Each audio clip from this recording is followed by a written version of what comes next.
हाय, नमस्कार. कसे आहेत सगळे? भरपूर जण मला कमेंटमध्ये विचारत होते की तुमचं शेत, तुमचं वावर दाखवा. वावर आहे तर पावर आहे. खरं आहे तुमचं. हे माझ्या शेतामधले विहीर आहे. हे वडाचं झाड आहे. वडाचं झाड एवढं जुनं आहे आणि हे विहीर पण भरपूर जुनी आहे. हे त्याच्यानंतर आम्ही फोडून घेतलेलं आहे. नंतर हे मटेरियल बाहेर काढलेलं आहे. पहिला अगोदर 3-3.5 फूट होती. आता जवळजवळ 50-1 फुटापर्यंत घेऊन गेलेलो आहे आम्ही. आणि हे आमचं शेतातील सोयाबीन आहे.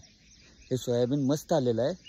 1 नंबर आलेलं आहे. आता फुलं लागलेले आहेत. आणि ह्या विहिरीतून आम्ही ह्या सोयाबीनला आणि खाली एक बोर आहे, त्या बोरिंगमधून आम्ही सोयाबीनला पाणी स्प्रिंकलरनं सोडणार आहे. छान आलेलं आहे आता पीक. आणि तुम्ही हे माझा परिसर बघतायत. हे परिसर इकडे एक मंदिर, महबूसबानी एक मंदिर आहे, महबूसबानी म्हणून. ते पण आमच्या वावरामध्ये शेतामध्येच आहे. हे आमचं पौराणिक झाड आहे. ह्या झाडाखाली ही विहीर आहे. विहिरीला भरपूर पाणी आहे. छान आहे. फक्त आमचं जरा काम करायला माणसं नाही आहेत. म्हणजे कोणी जास्त लक्ष देत नाही. पण शेती माझ्या वडिलांनी घेऊन ठेवलेलं आहे. वडिलांनी शेती, घर वगैरे बांधून ठेवलेलं आहे. बाकी शेतामध्ये सकाळी किंवा कधीही भटकंती करायची म्हणलं तर एवढं छान वाटतंय. कारण कुठल्या गार्डन वगैरे जाण्याची गरज नाही आहे. ही नॅचरल आहे. आपलं हे जे नेचर आहे याच्यामधलं ही झाडी झुडपं असं एखाद्या आपण जंगलामध्ये आल्यासारखं वाटते. एवढी झाडे आमच्या इकडं, आमच्या भागामध्ये. आणि छान आहे. सोयाबीनला आज आम्ही पाणी चालू करणार आहे. त्याच्यामुळं हे तुम्हाला वाटत असेल हे पाणी वगैरे घेऊन कशाला फिरायला लागलं. कारण एक टे बंद करून आम्ही आता दुसरी टी ओपन केलेली आहे आणि त्या साईडला स्प्रिंकलर लावलेला आहे. तुम्हाला माझ्या सोयाबीनला आलेले फुलं वगैरे दाखवतो.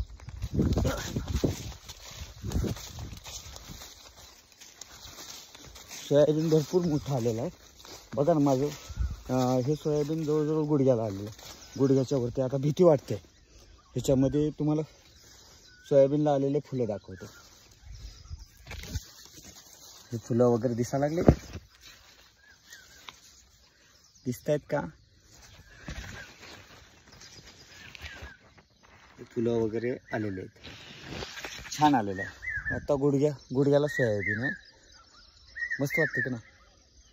अशाच शेतामध्ये भटकंती करावी वाटते. नको आहे काम धंदा वगैरे, नको आहे.